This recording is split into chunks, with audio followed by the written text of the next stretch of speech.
This show is about two people giving their opinions. They are not experts on the matter. They are just people who want to have a chat. If you have any questions about morality or any other issues, please talk to the priest. Yes or no? We will get a true pope in our lifetime. Oh, man. This one's brutal.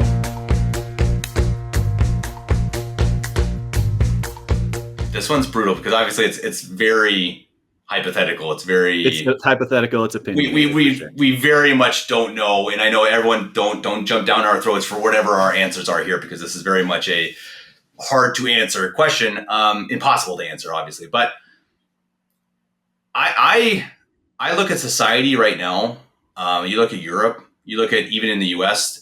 politics. The Democratic Party is completely gone. Like they've in like the last week, they've completely collapsed. They almost don't exist anymore. I mean, it's incredible to watch. And you watch over here in Germany, the AfD, which was the Nazi party. I don't want to say it because they might ban me. That's literally what most people called it. Is now number 2 in the country.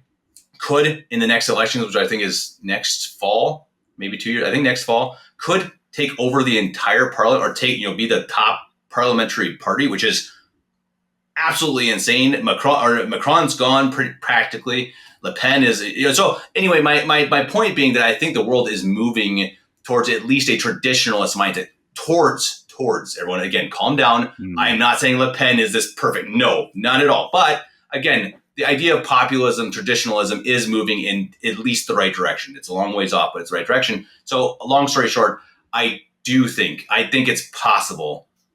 So let's say what's the average age of men? 79? Yeah, let's say we'll both live to 80, which might be. Let's say we live to 80. Yeah, right. Yeah, probably. Considering how much beer we drink, or I do at least. So that gives me what? So it's 45 years. Gives both of us 45 years to live.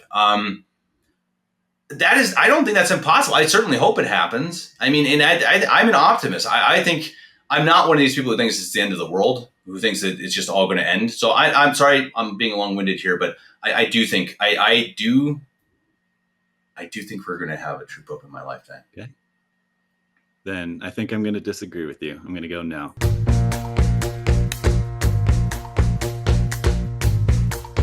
Nice. And it's not pessimism or cynicism. I think it's just sort of, I don't know, historical precedent, right? Like, I think the numbers guy in me wants to say, okay, when was the last time we had a pope? And it was 58 when Pius XII died. And like a nice 100-year gap, that would be perfect from a numbers perspective, right? So 2058, I think we'll both be in our 80s. Yeah, it would be close, but I don't know. I don't think God works in that way. And, he doesn't not like the even numbers, but very rarely does he just do this perfect. Oh, you'll get 50 years of this, or you'll get 100. Not if you listen to Dominic Picasso. If you listen to the divine I know, poetry. I know. I mean, and I'm not saying I buy all that either. I love Dominic, but it's interesting. It does make you think like, well, there is kind of, you can find it. You can find numbers, and maybe you can find numbers in anything. So I think it obviously doesn't mean it's real, but it is interesting that maybe there is something to it. Maybe there is actually an amount of time, and maybe that means it's 100 years. But it could also be, 120 years and 6 months and 5 days. I don't know. 100%. Yeah, absolutely. but I do think, but what do you think? Do you think the world's headed in the right direction? Before you answer the other one, I know that's a separate question, but are we headed right or wrong? Yes. I think we're headed right. If you look back, when we were kids, how many priests, how many bishops did we have? What direction was the world going in then? And granted, it's gotten a lot worse in a lot of ways. We didn't have stuff like Pride and all that other stuff, 25, 30 years ago. But I think almost because of that stuff, there's like this U-turn happening. People are figuring out, and, not all people, but a much larger percentage of people than was, a couple decades ago are sort of coming onto the right path now, I think. So yeah, I agree with you that we're headed in the right direction. Specifically on the Pope question, a lot of it just comes down to how does it happen? You have the conclave theory, you have, the thesis theory, and all these kind of things that all suggest possible ways to get back. I personally don't hold necessarily any theory.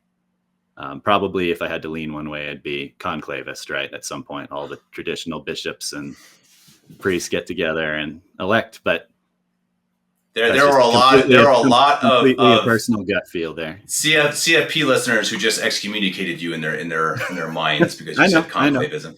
But no, I'm not going to give my opinion because I'd probably be kicked out of the show forever. But no, I think you're right, and I think that there are different ways, and I think that whatever way you think, I think that, I guess my feeling on it too is that I think as Catholics we certainly need to pray for it, a true pope, very often, very fervently, because the Catholic Church cannot exist without a pope. We have to remember that. Like, we can't exist. We only exist right now in a totally, like, kind of like the stasis, which we should not be in. We should absolutely have a pope. There should absolutely be a vicar of Christ, and we need one. And so I think we need to make sure we don't get in this comfortable position of, oh, it's fine. We're Sede Vacantis. We have bishops and priests in the sacrament, so it's fine. It's not fine. It's not fine. I'm not saying you're saying that, obviously, but I mean, it's like, no. I've heard people kind of, you kind of get into this. It's kind of, people would never say this, but it's kind of nice because we can kind of do whatever we want. We can kind of make up morality and rules, and we like doing that. Area. We like the gray area. We don't really need a pope to tell us actually how to live and how to be moral and how not to sin. And that's dangerous. And I think that we really need to make sure that we have the mentality of, we need a pope right now, and we need to pray for it and hope to goodness that God gives us the answer right away. And my opinion, and I've said this, I'll say this publicly, I wish that every group, Bishop Sanborn, Bishop Pivrunas, Bishop McGuire, Mexico, all these different groups, I wish they would get together. They'd send their smartest priest, brother, whoever. They send them all, and they get all together in a room for 5 years trying to hammer out how to do it. I mean, why not? I mean, and I'm not sure, they may never find an answer.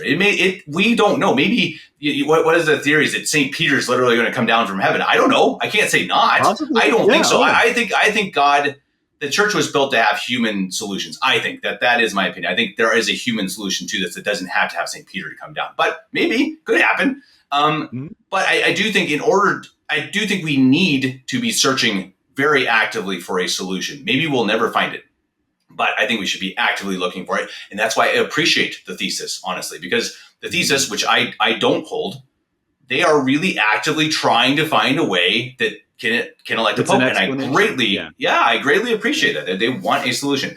But yeah, again, so I guess we will disagree. I say yes. And in the next 45-ish years, we will have a true pope, and you say? I will say no.